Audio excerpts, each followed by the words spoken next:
NCERT की एक एक लाइन का मतलब है, एक एक लाइन का मीनिंग है कि ये स्टेटमेंट सही है तो क्यों सही है, ये स्टेटमेंट गलत है तो क्यों गलत है। ये नहीं कि एक टॉपिक के 10 लेक्चर सुन रहे हो अलग अलग जगह से, क्यों टाइम वेस्ट कर रहे हो।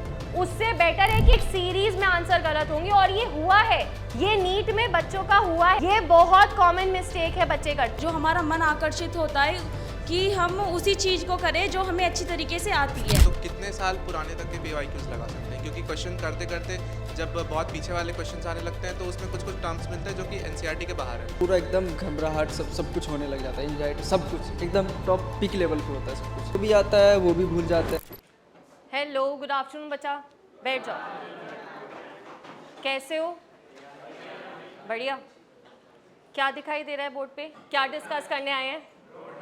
Road map. अच्छा देखो, स्टार्ट करने से पहले ऑल आई वांट टू से इज कि आप लोगों को पता है आपके नीट में 4 सेक्शन होते हैं, physics, chemistry, botany and zoology. Botany zoology mix करके आपका बायो सेक्शन माना जाता है, राइट। एंड 720 के पेपर में से 360 अकेला बायो कैरी करता है। समझ आ रहा है? अब अगर बायो में स्कोर करना इतना ही आसान होता तो हर किसी के 360 में से 360 आते, लेकिन नहीं आते हैं 360 में से 360। तो कहीं ना कहीं कुछ ना कुछ मिस्टेक, कुछ ना कुछ एरर तो हम कर ही रहे होंगे। कहीं ना कहीं हमारी स्ट्रैटेजी में गलती होगी, कहीं ना कहीं हमारी तैयारी करने के तरीके में गलती होगी, कहीं ना कहीं हमारे पढ़ने में गलती होगी। और यही एक रीज़न है कि हम 360 में से 360 नहीं ला पा रहे हैं। तो आई एम नॉट सेइंग कि फिजिक्स केमिस्ट्री इंपॉर्टेंट नहीं है, बहुत इंपॉर्टेंट है, बट आपका बायो भी इक्वली इंपॉर्टेंट है। एंड इट्स हाई टाइम कि आप बायो पे थोड़ा सा फोकस रखना स्टार्ट करो। समझ आ रहा है? तो बेसिक स्टार्ट करेंगे कि बायो में आपको कहाँ से कहाँ स्टार्ट करना है, कैसे कैसे पढ़ाई करनी है, कैसे कैसे रिविजन करना है, क्या गलतियाँ हैं जो आप पेपर में करते हो। और ये गलतियाँ वही गलतियाँ हैं, जब मैं आपको बताऊँगी तुम्हें रियलाइज़ होगा ये मिस्टेक्स एग्जैक्टली वो सेम मिस्टेक्स हैं जो तुम पेपर में करके आते हो, लेकिन तुम डर की वजह से उसको एड्रेस नहीं कर पाते हो। समझ आ गया? अब देखिए बेसिकली क्या है, आप ये बहुत अच्छे से जानते हैं कि when you talk about biology, तो बायोलॉजी में 2 सेक्शन आपके आते हैं, बॉटनी एंड जूलॉजी। ठीक है, both botany and zoology is for 180 marks, zoology 180 का एंड बॉटनी भी 180 का। तो टोटल आपका बायो कितना हो गया? 360 मार्क्स का। इतना पॉइंट क्लियर है? अब इस 360 को तुम्हें स्कोर कैसे करना है? 720 में से तुम 360 वाले पोर्शन पे अगर अपना स्ट्रॉन्ग साइड बना लोगे तो किसी किसी का होता है फिजिक्स केमिस्ट्री उतना अच्छा नहीं होता, मेरा तो नहीं था टू बी वेरी ऑनेस्ट। तो अगर आपका फिजिक्स केमिस्ट्री थोड़ा सा कम है, आप मेहनत करो उस पर, लेकिन मैक्सिमम एफर्ट कहाँ लगाओ कि यहाँ पर गलती नहीं होनी चाहिए, कम से कम इस पर तो स्कोर कर लो। बाकी 360 फिजिक्स और केमिस्ट्री है। अब मान लो आपका उतना स्ट्रॉन्ग पोर्शन नहीं है तो आप उस पर मेहनत करोगे, लेकिन ऐसा भी मत कर दो कि फिजिक्स केमिस्ट्री करने के चक्कर में इस 360 में से 200 में पहुंच जाओ, तो उसका कोई मतलब नहीं बचेगा फिर। क्लियर है? समझ आ रहा है? तो बेसिक हमें क्या टारगेट करना है, आप लोगों का एग्जाम क्या है? नीट 2025। ये एग्जाम के लिए हम आपकी तैयारी करवा रहे हैं। ये एग्जाम को टारगेट करके मैं आपको बता रही हूँ कि क्या करना है। ठीक है, सबसे पहले अगर आप पूछो कि पढ़ाई करनी कैसे है, जब आप पढ़ाई करते हो तो आपको पढ़ाई करने के लिए क्या क्या चीजें हैं जो पढ़नी है। सबसे पहला पॉइंट, आपका क्लास का लेक्चर, क्लास लेक्चर आपको अटेंड करना है। एंड क्लास लेक्चर जिस तरीके से तुम लोग बैठते हो ना क्लास में एलियंस बन के, तो थोड़ा होश में अटेंड किया करो। ठीक है, तो क्लास लेक्चर अटेंड करना है।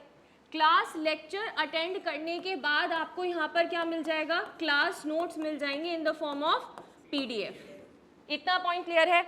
यहाँ पे थोड़ा सा कॉन्ट्रडिक्टरी पार्ट आता है। कुछ बच्चे मेरे ऐसे बोलते हैं कि मैम अगर हम क्लास में ही नोट्स बनाते हैं तो हम या तो लिखने पे फोकस कर पाते हैं या हम सुनने पे फोकस कर पाते हैं। होता है ये सबके साथ? कुछ मेरे ड्रॉपर के बच्चे ऐसा बोलते हैं। तो मेरा ये कहना है, बाकी ये बहुत सब्जेक्टिव टॉपिक है, बहुत ही मतलब सब्जेक्टिव अप्रोच है इसकी, बट इन केस अगर आपको लगता है कि आप लिखने और समझने के साथ उसको बैलेंस नहीं कर पा रहे हो नोट्स बनाने के चक्कर में, तो for the time being notes मत बनाओ। जो कॉन्सेप्चुअल टॉपिक्स हैं जहाँ पे तुम्हें कॉन्सेप्ट समझना जरूरी है वहाँ नोट्स मत बनाओ, चुपचाप सुन लो। नोट्स तो मैं दे ही रही हूँ ना, I am writing down what ever, और रिविजन के टाइम पे जो भी तुम्हें एक्स्ट्रा पॉइंटर्स ऐड करने अपनी एनसीईआरटी में ऐड कर लेना। अभी आगे आगे आके डिस्कस करेंगे कि एनसीईआरटी कैसे पढ़ना है, ठीक है। तो यहाँ पे तुम्हारा क्लास लेक्चर और क्लास नोट्स हो गया। This again is a very subjective topic कि तुम्हें अपने नोट्स बनाने हैं या नहीं बनाने, ठीक है।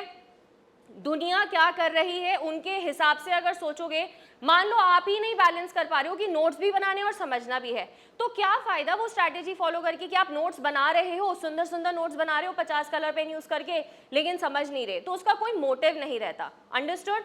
तो कोई फायदा नहीं है। ये करने के बाद आपको क्या करना है, इसके बाद आप घर जाओगे। यहां तक तो सिर्फ मेरा काम है, तुम लोग यहां पर सिर्फ सुन रहे हो, सिर्फ समझ रहे हो, तुम लोगों ने यहाँ पर कुछ काम नहीं किया। You are just listening, you are just understanding the concepts. इसके बाद आपको क्या करना है, घर जाके क्लास नोट्स को रिवाइज करो, घर जाके क्लास नोट्स को रिवाइज कर लो। फोर्थ, जितना पोर्शन उस दिन में पढ़ाया है उस पार्ट का जाके एनसीईआरटी की रीडिंग कर लो। इतना पार्ट समझ में आया?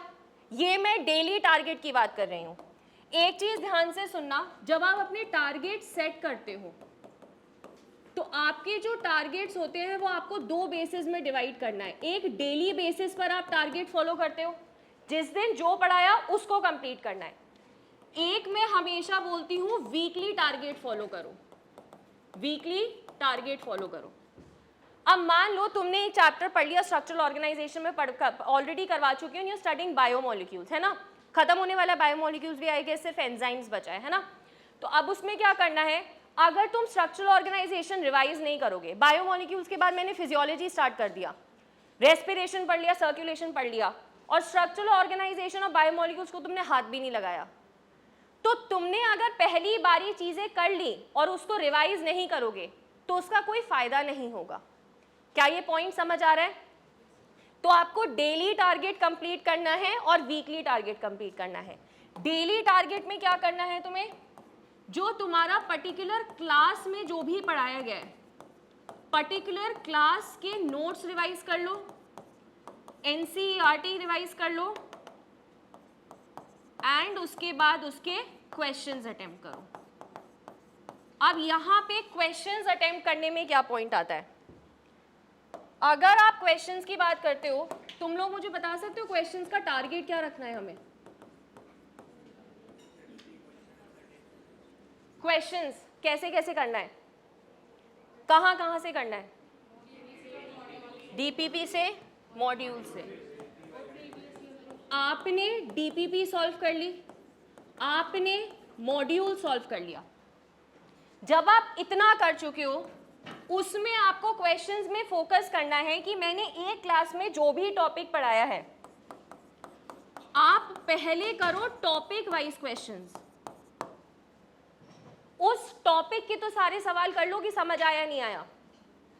फिर उसके बाद जब चैप्टर कंप्लीट हो जाएगा तब आप करो चैप्टर वाइज क्वेश्चंस।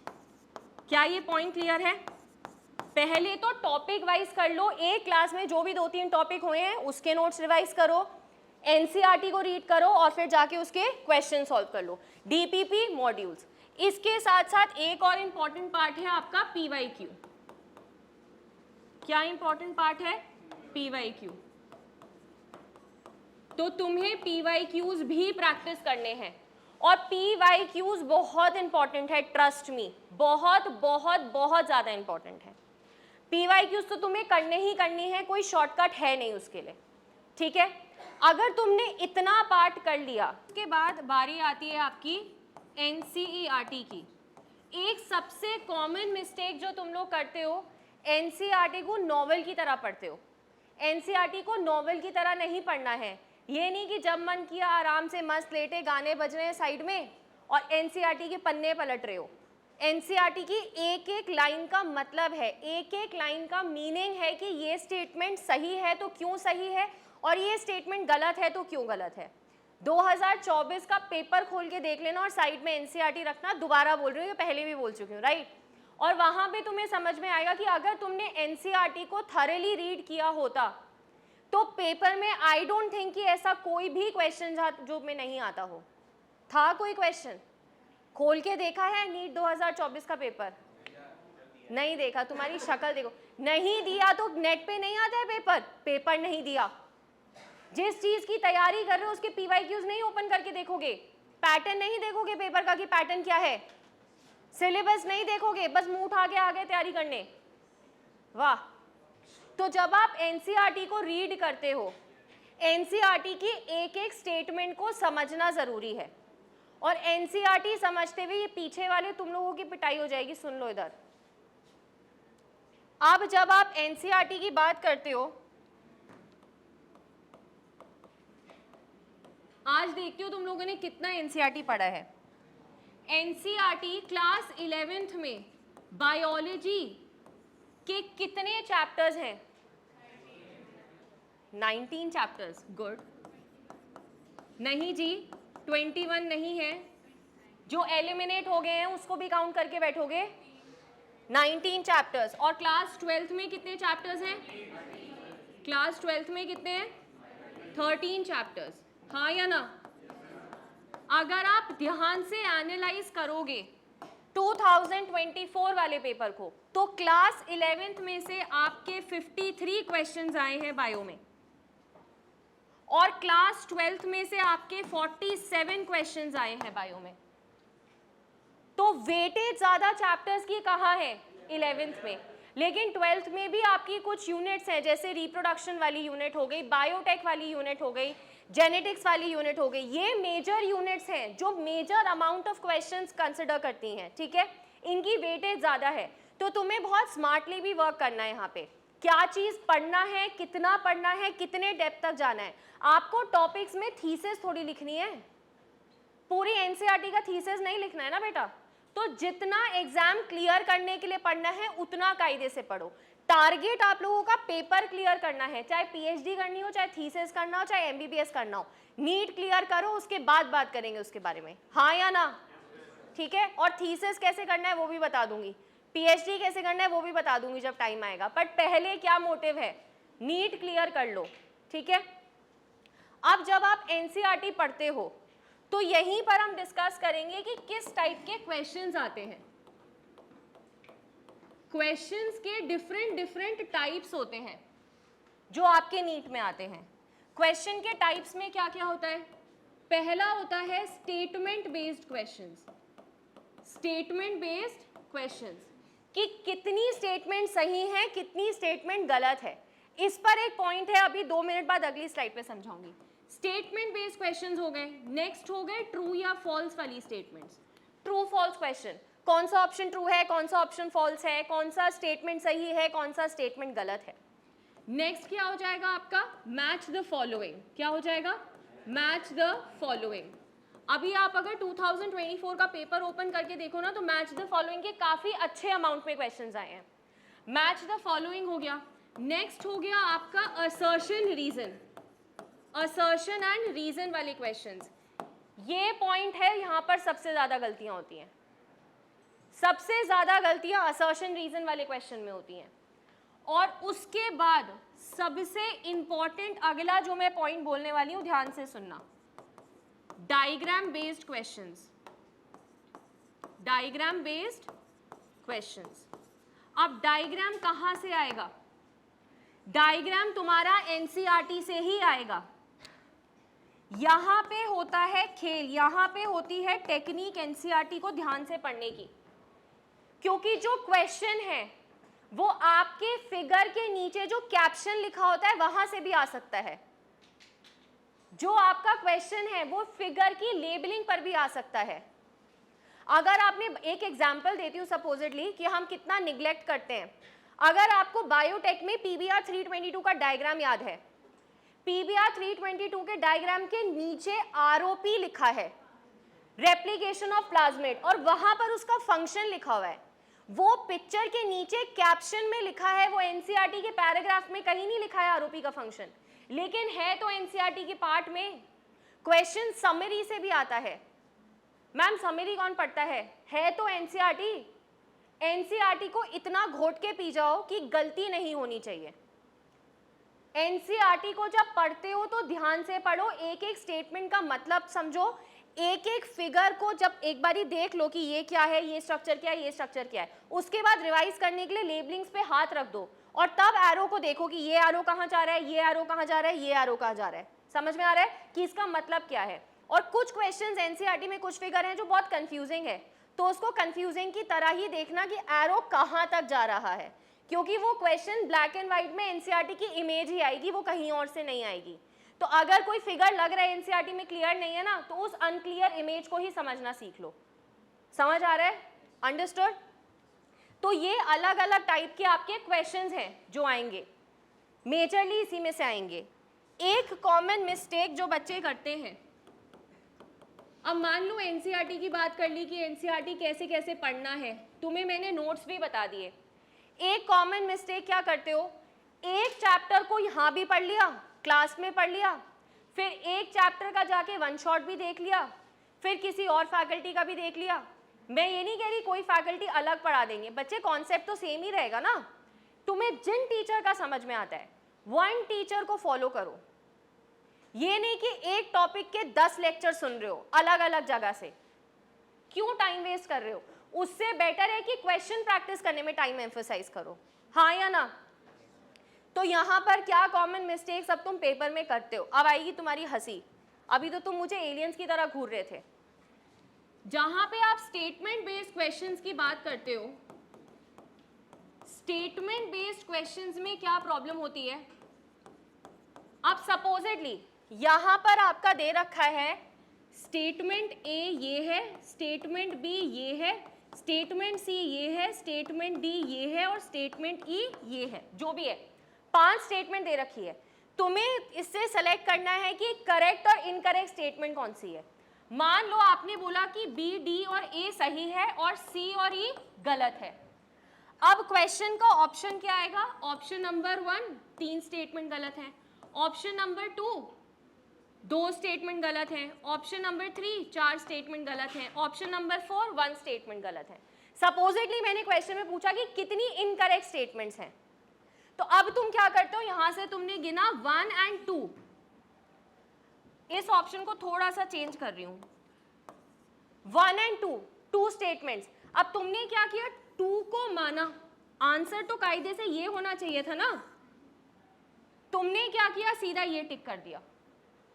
करते हो या नहीं करते हो गलती? है नहीं करते या होती है? नहीं होती, होती है ये गलती, बिल्कुल होती है। ये मेरे 12th वाले बच्चे अभी करके आए माइलस्टोन में, गलती हो जाती है कि ऑप्शन नहीं पढ़ोगे, स्टेटमेंट का ऑप्शन ढूंढो, ऑप्शन नंबर 2 पे नहीं क्लिक करना है। समझ आ रहा है? पहली मिस्टेक तो ये है। दूसरी मिस्टेक, क्वेश्चन में पूछा क्या है, करेक्ट स्टेटमेंट पूछा है, इनकरेक्ट स्टेटमेंट पूछा है या नॉट इनकरेक्ट पूछा है।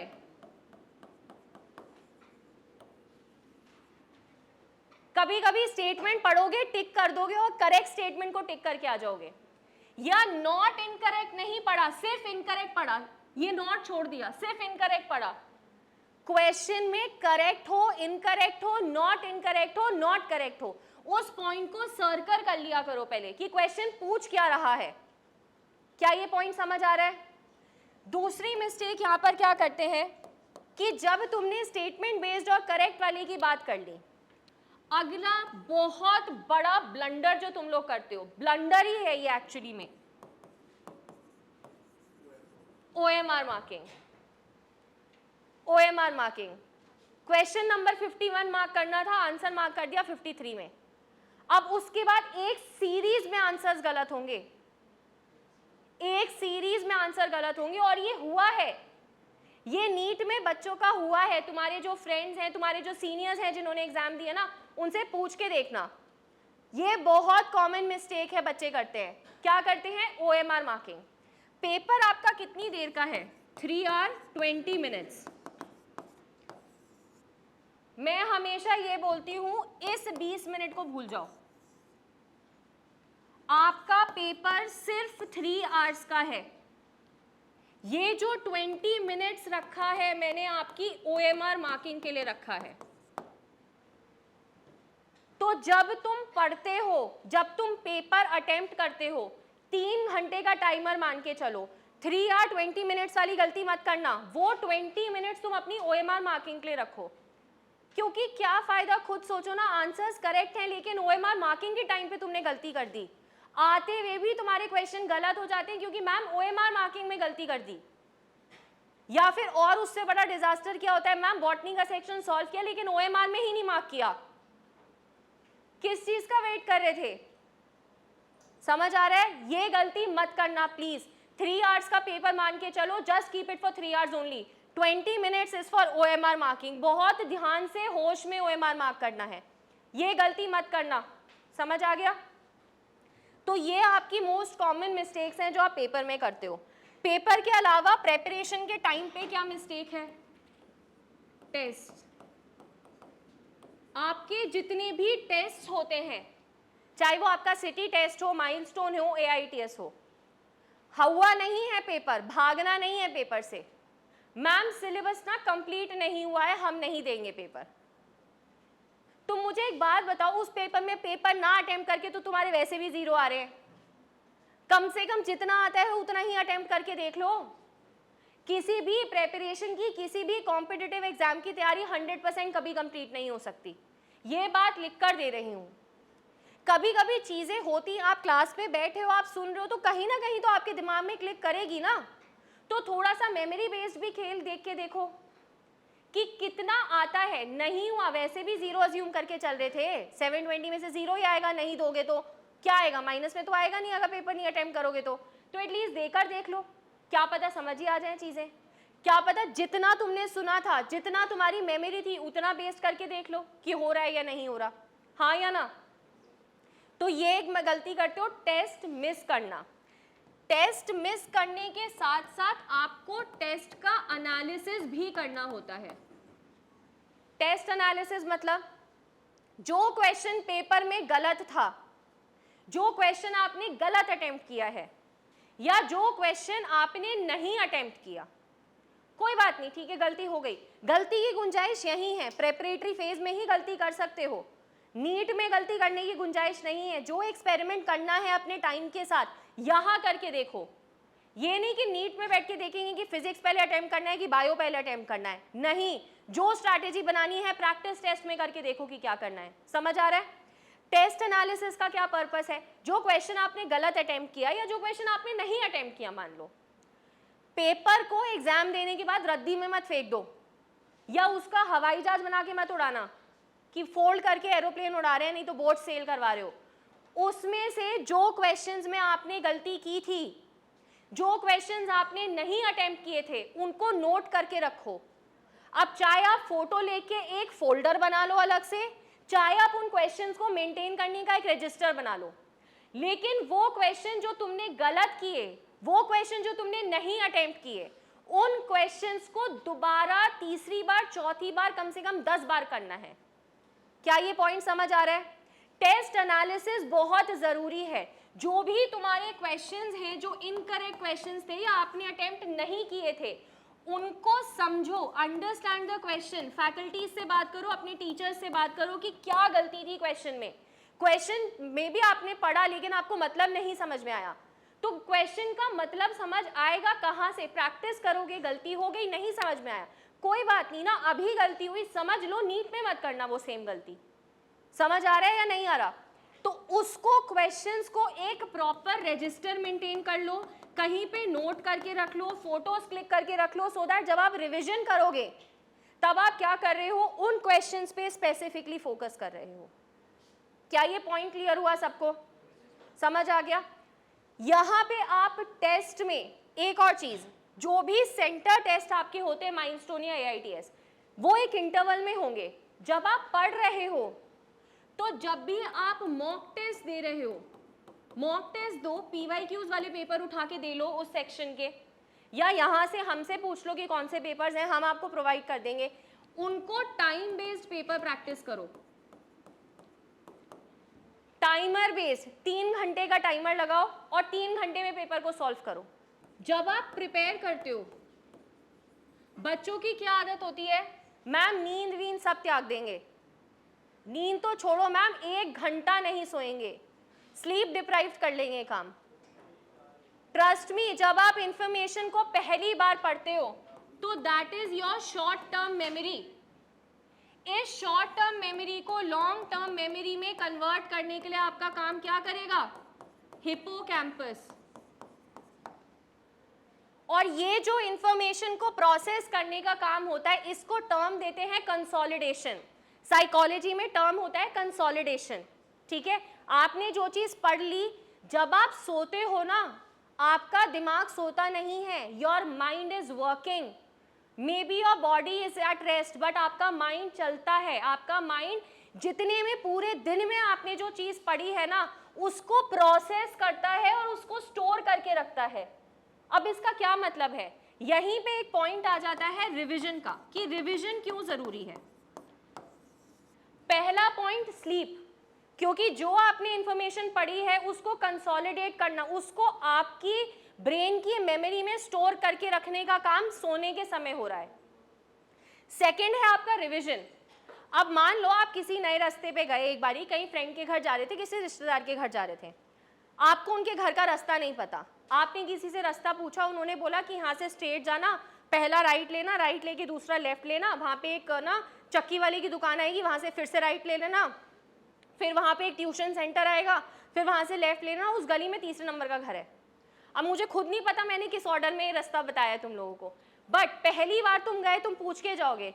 सेकेंड टाइम तुम गए, हो सकता है तुम्हें से वो चक्की की दुकान याद हो कि यहाँ पे एक चक्की की दुकान आती थी, लेकिन कहाँ है वो पूछ लेते हैं कि भैया यहाँ पे ना एक चक्की की दुकान हुआ करती थी, कहाँ पे है। तीसरी बार जाओगे, चौथी बार जाओगे तो तुम्हें तुरंत याद हो जाएगा, आपको वो चीज़ें अपने आप रास्ता याद हो जाएगा, फिर आपको गूगल मैप लगाने की ज़रूरत नहीं पड़ेगी। होता है या नहीं होता? प्रैक्टिकल लाइफ एक्सपीरियंस है। सिमिलरली तुमने कोई चैप्टर पढ़ा, उसको रिवाइज नहीं किया, सीधा नीट 2025 में लेके बैठोगे क्वेश्चन करने के लिए, उस जगह पे तुम अभी गए और सीधा 1 साल बाद जाओगे, क्या उतना ही एक्यूरेसी से जा पाओगे? भूल जाओगे कि चक्की की दुकान थी या परचून की दुकान थी, ग्रोसरी शॉप थी कि स्टेशनरी शॉप थी, नहीं याद रहेगा। समझ आ रहा है? तो रिवीजन, अपने दिमाग को बार बार सेम स्टिम्युलस देना पड़ेगा। और बायो में सबसे ज्यादा जो मिसकंसेप्शन है तुम लोगों का कि बायो एक बार नोट्स पढ़ लिए, मैम नोट्स हमने पढ़ लिया, हमें सब आता है। अरे मैं बीइंग अ टीचर, मुझे कोई शर्म नहीं है ये बात एक्सेप्ट करने में। I literally make it a point कि मैं अपनी हर क्लास से पहले I always revise my notes. मैं हमेशा अपने फैकल्टीज के नोट्स रिवाइज करती हूँ, मैं हमेशा बुक्स पढ़ लेती हूँ, मैं हमेशा PYQ एक बार देखकर चली जाती हूँ कि किस पॉइंट से क्वेश्चन आ रहे हैं। एंड आज भी मैं ये चीज़ करती हूँ और आगे भी करती रहूँगी। तो अगर हम बीइंग अ टीचर अपने नोट्स रिवाइज करके आते हो, तो तुम लोग एक बार बायोलॉजी के नोट्स पढ़ के छोड़ दोगे कि मैम नोट्स तो पढ़ लिया, अब नोट्स रिवाइज करने की जरूरत नहीं, क्वेश्चन ही करेंगे। अरे उसको थोड़े थोड़े टाइम के बाद नोट्स को फ्लिप करके रिवाइज करो, करना पड़ेगा। ऐसा नहीं हो सकता कि आपने एक बार नोट्स पढ़ लिया और उसके बाद आप उसको हाथ तक नहीं लगा के देखोगे। आपको वो इंफॉर्मेशन अपने ब्रेन को बार बार स्टिम्युलस देना पड़ेगा ही, मैंडेटरी है, कोई ऑप्शन नहीं है। क्या ये पॉइंट समझ आ रहा है? ठीक है, तो ये चीज़ revision is very important. Revision बहुत इंपॉर्टेंट है। और खुद सोचो, पहली बार में जो कुछ काम किया है तुमने, तुम्हें टाइम लगा होगा उसको करने में, you were not pro at it, आपको नहीं कॉन्सेप्ट उतना आता होगा, आपको नहीं एक्यूरेसी के साथ न्यूमेरिकल आता होगा, लेकिन आपने दूसरी बार तीसरी बार किया तो पहली ही कंपैरिजन में तो जल्दी काम हो जाएगा ना यार, या नहीं होगा? समझ आ रहा है? तो ये चीज़ बहुत इंपॉर्टेंट है कि रिविजन करना ही करना है तुम्हें। एक और चीज़, हेलो सुन लो, जब आप प्रिपरेशन कर रहे होते हो, जब आप किसी कॉम्पिटिटिव एग्जाम की प्रिपरेशन कर रहे होते हो, यहाँ पे तुम लोगों की क्या गलती है? क्लासेस स्किप करते हो।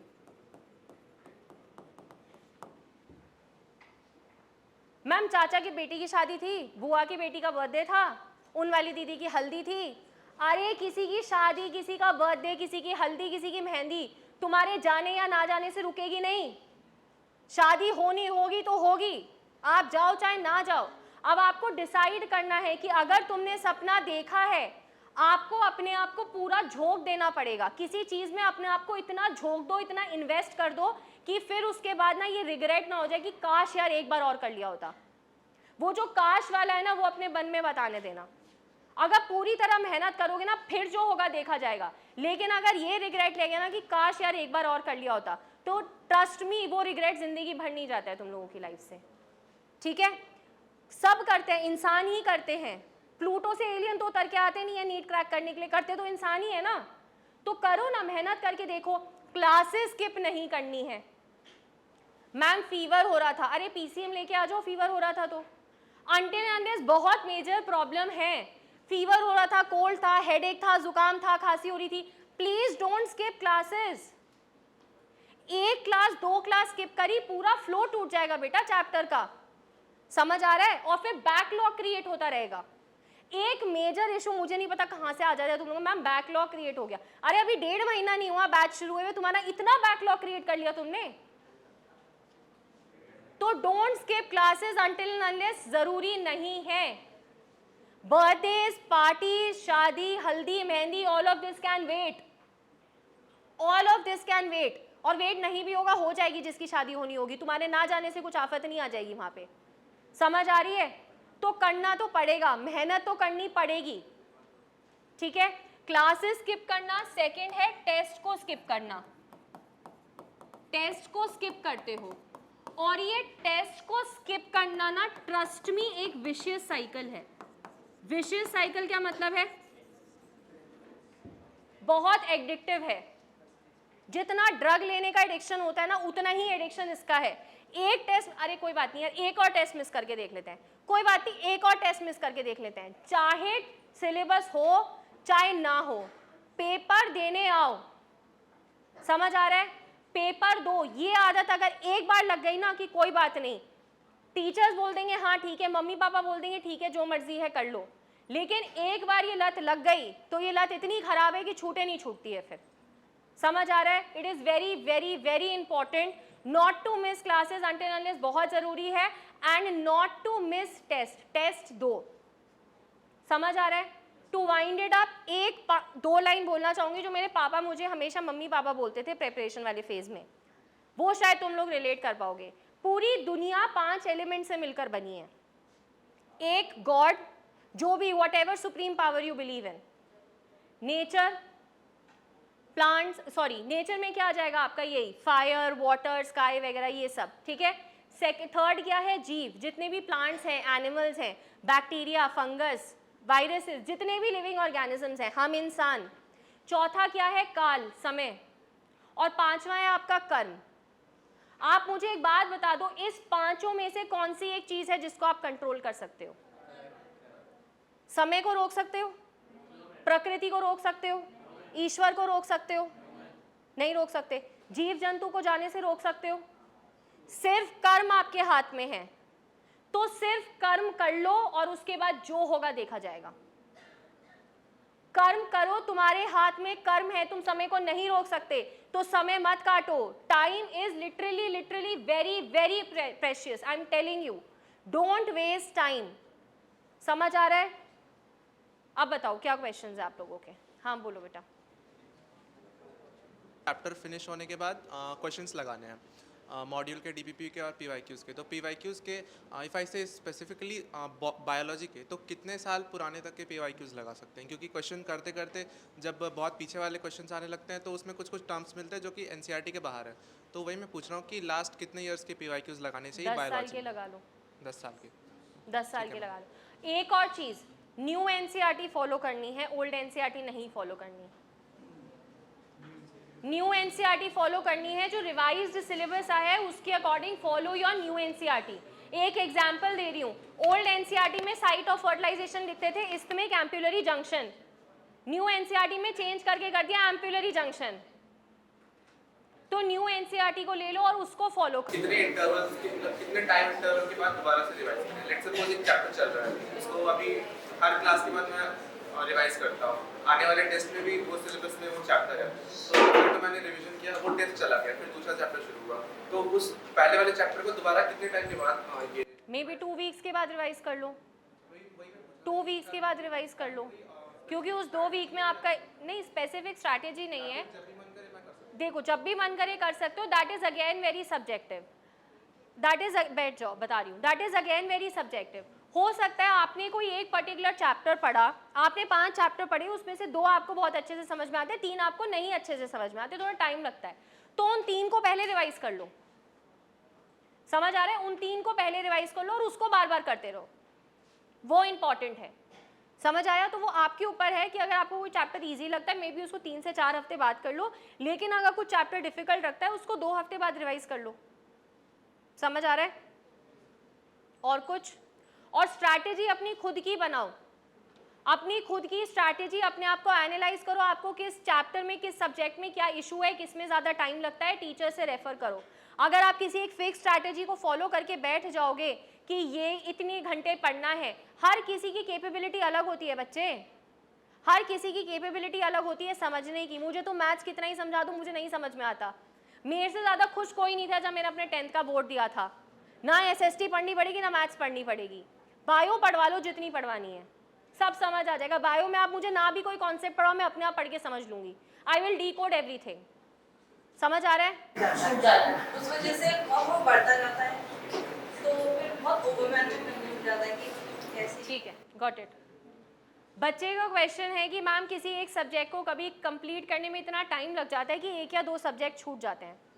पहली बात, आपको फिजिक्स पढ़ना है, केमिस्ट्री पढ़ना है, बॉटनी पढ़ना है एंड जूलॉजी पढ़ना है। आपने सपोजिटली मान लो फिजिक्स का ऑल्टरनेटिंग करंट चैप्टर स्टार्ट किया, एग्जाम्पल दे रही हूँ सिर्फ एक, आपने AC चैप्टर स्टार्ट कर दिया, ठीक है, सिर्फ एक एग्जाम्पल दे रही हूँ। आपको ये किसने बोल दिया कि जब तक AC फिनिश नहीं हो जाता तब तक तुम ये भी नहीं करोगे, ये भी नहीं करोगे, ये भी नहीं करोगे? ये किसने बोला है? यहीं से अगेन एक इंपॉर्टेंट शब्द आता है which is known as subject switching. Subject switching. Supposedly आपको पिज्जा बहुत अच्छा लगता है, बिरयानी बहुत अच्छी लगती है, व्हाइट सॉस पास्ता अच्छा लगता है, बर्गर अच्छा लगता है, anything, any of your favourite dish. आपके घर वाले आपको एक दिन दे रहे हैं, एक हफ्ता दिया कॉन्टिन्यूसली, ब्रेकफास्ट में भी वही देंगे, लंच में भी वही देंगे, डिनर में भी वही देंगे। 1 महीना दिया, 1 हफ्ते दिया, महीने दिया, 2 महीने दिया, 3 महीने दिया, 3 महीने बाद बोर हो जाओगे कि यार बस करो, कुछ और तो दे दो। You need change. So similarly your brain also needs change. समझ आ रहा है? ये नहीं कि आप एक सब्जेक्ट पढ़ने बैठे तो वो एक सब्जेक्ट ही पढ़ते रहोगे 3-4 दिन तक, नहीं।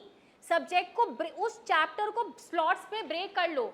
2 घंटा पढ़ लिया, उसके बाद कोई और चैप्टर की थ्योरी पढ़ लो, फिर बाद में उस चैप्टर के क्वेश्चंस लगा लो। इसलिए कॉम्बिनेशंस बना लो, एनीथिंग, जो भी कॉम्बिनेशन आपको सूट करता है। फिजिक्स के साथ ईदर बॉटनी या जूलॉजी, केमिस्ट्री के साथ ईदर बॉटनी या जूलॉजी, जो भी आपका कॉम्बिनेशन बैठा है कि फिजिक्स बॉटनी पढ़ लो, केमिस्ट्री जूलॉजी पढ़ लो, या फिजिक्स जूलॉजी पढ़ लो, केमिस्ट्री बॉटनी, जो भी आपको लगता है रिक्वायरमेंट के अकॉर्डिंग। तो ये नहीं कि किसी चैप्टर को शुरू करने बैठे फिजिक्स के तो उसी को करे जा रहे हैं और बाकी तीनों सब्जेक्ट होल्ड पे हैं ना। स्विच करो सब्जेक्ट को। आपका दिमाग को ब्रेक की जरूरत होती है। Your brain also needs a break from certain things.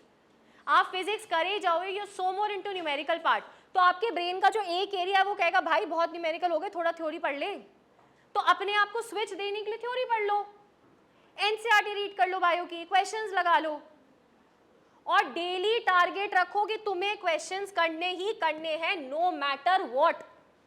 Physics के 20 क्वेश्चन, केमिस्ट्री के 20 क्वेश्चन, इसके आप ऑलमोस्ट 25 मान रहे हो, ये भी कम ही है, 30 भी कर सकते हो। अगर आप एक दिन में लगभग 100 क्वेश्चन करोगे तो एक हफ्ते में कितने कर लोगे, और एक महीने में कितने कर लोगे? करो कैलकुलेशन, करते रहो। हाँ, 2100 कम है, तुम कर लेना, पहले कैलकुलेटर खोल के देख लेना कितना आंसर आएगा, ठीक है? 2 चैप्टर है हमारे पास, उसमें से एक चैप्टर तो मतलब अच्छी तरीके से नहीं हुआ है और दूसरा अच्छी तरीके से आता है। तो जब हम दूसरी बार उस चीज़ को रिवाइज़ करते हैं तो क्या होता है, जो हमारा मन आकर्षित होता है कि हम उसी चीज़ को करें जो हमें अच्छी तरीके से आती है, इजी वाली चीज हाँ। को। पर इसमें परिवर्तन होना बहुत ज़रूरी है कि जो मुझे नहीं आती है उस पर भी मेरा ध्यान होना बहुत उतना ही ज़रूरी है जितना अच्छे वाले चैप्टर पे हो रहा है। तो इस चीज़ में जब कैसे आपका परिवर्तन मन किया आपको जा लग रहा है सकता ना है? कि उस डायरेक्शन में जा रहा है जो बहुत इजी है, सेल्फ कंट्रोल, अपने आप को रोको। 10 सवाल उस चैप्टर में से लगा लो जो नहीं आता, और जब वो सवाल नहीं लगेंगे ना तो तुम्हें एक अफसोस होगा कि यार ये क्वेश्चंस क्यों नहीं लग रहे, और जहां वो क्वेश्चंस नहीं लगेंगे तुम अपने आप उस चैप्टर में आ जाओगे। जहां तुम्हें लगेगा ना कि मुझसे नहीं हो रहा तो उसको चैलेंज की तरह लेने लगोगे। अगर आपने, हाँ एग्जैक्टली, अगर आपने उस चैप्टर के क्वेश्चंस किए और आपसे नहीं हुआ, आप डीमोटिवेट हो जाओगे। बस जिस पॉइंट पे डीमोटिवेट होए ना, वहीं से अपने आप को उठाना शुरू करो उस चैप्टर में। और वो पता कहां से चलेगा, उस चैप्टर के क्वेश्चन लगा के देख लो, नहीं आता तो नहीं लगेंगे ना, तो लाइन से 50-100 क्वेश्चन नहीं लगेंगे, डीमोटिवेट हो जाओगे, बिल्कुल होगे, मैं तो बोल रही हूँ खुद होगे, डीमोटिवेट होगे। लेकिन वहां से जब अपने आप को उठाना शुरू करोगे ना उस डीमोटिवेशन से, तो फिर बहुत अच्छी हाइट्स पे पहुंचोगे। समझ आ गया? मेरे साथ क्या होता है, जब टेस्ट आती है तो पूरा एकदम घबराहट, सब कुछ होने लग जाता है, एंजाइटी, सब कुछ एकदम टॉप पीक लेवल पे होता है सब कुछ। इसको पता नहीं, जो भी आता है वो भी भूल जाते हैं, जो भी नहीं आता है वो तो ऑलरेडी गया रहता है। तो इसको मैनेज कैसे करें? अभी हम लोग का माइलस्टोन आने वाला है, उसमें क्या पूरा एंजाइटी सब एकदम पूरा पीक लेवल पे है अभी, उसको कैसे मैनेज करें? और जो आ रहा है वो भी भूल जा रहा हूँ। आप जब कुछ काम करने जाते हो, कोई आपको टास्क दिया गया है जो आपको करना है, आपको डर कब लगेगा? जब आपको उसके बारे में कोई आइडिया नहीं है, जब आपको आता नहीं है, या जब आपको सारी चीज़ें आती हैं तब डर लगेगा। अगर आपने किसी चीज़ को इतने अच्छे से पढ़ लिया, नोट्स पढ़ लिए, एनसीईआरटी पढ़ लिया, डीपीवी मॉड्यूल लगा लिया, पीवाईक्यू लगा लिया, आप सवाल को कितना भी घुमा लो, अगर तुम्हें कॉन्सेप्ट आता है तो आप कर लोगे। मैम माथा तो ये इसी वो जगह पे। डर तब पैदा होता है जब आपको चीज़ें नहीं आती, जब आप उतना कॉन्फिडेंट नहीं होते हो अपने प्रेपरेशन में। जी ये, लेकिन पता नहीं क्या हो जाता है, माथा तो इसी वक्त घूम जाता है जब पीवाईक्यू मॉड्यूल्स ये सब आने लग जाते हैं ना, तभी एकदम सर दर्द होने मतलब उसी टाइम पे हिम्मत हार जाते हो। इसको कोई बात नहीं, थोड़ा थोड़ा डिवाइड करो। अगर ऐसा आपको लगता है ना, 20-20 क्वेश्चन कर लो हर सब्जेक्ट के, 20-20 सवाल करो, और उस दिन जो 20 सवाल किए हैं उसमें से जो डाउट्स है उसको तुरंत नेक्स्ट डे आके पूछ लो। इतना टास्क नहीं कर सकते एक बार में, उसको बिट्स एंड पीसेस में डिवाइड कर लो। इतना इतना इतना इतना पोर्शन में करो, और इतने इतने पोर्शन में ही पूछते रहो। अब आप लोगों की क्या आदत है, क्वेश्चन करोगे, 1 महीने बाद एक चैप्टर के क्वेश्चन इतने सारे लेके आओगे। अरे तुम 4 सवाल अगर नेक्स्ट डे पूछ लेते तो हो सकता है उस 4 सवाल को करने से तुम्हें आगे के 10 सवाल समझ आ जाते। समझ आ रहा है? तो डाउट्स को इकट्ठा मत करके रखा करो, नेक्स्ट डे पूछ लिया करो। और अगर इतने सारे से डर लगता है, 20-20 क्वेश्चन तो कर सकते हो बेटा। 20-20 क्वेश्चन करने में कितना टाइम लगता है? 20 क्वेश्चन कर, फिर टीचर से आके पूछ लो, ठीक है? इतना बड़ा वो मत ले कि इतनी मोटी किताब लेके बैठा आज ही पीवाईक्यू खत्म करना है, नहीं, थोड़ा थोड़ा करके पढ़ लो। समझ आया? और कोई दिक्कत नहीं? That's it. चलिए ठीक है, थैंक यू।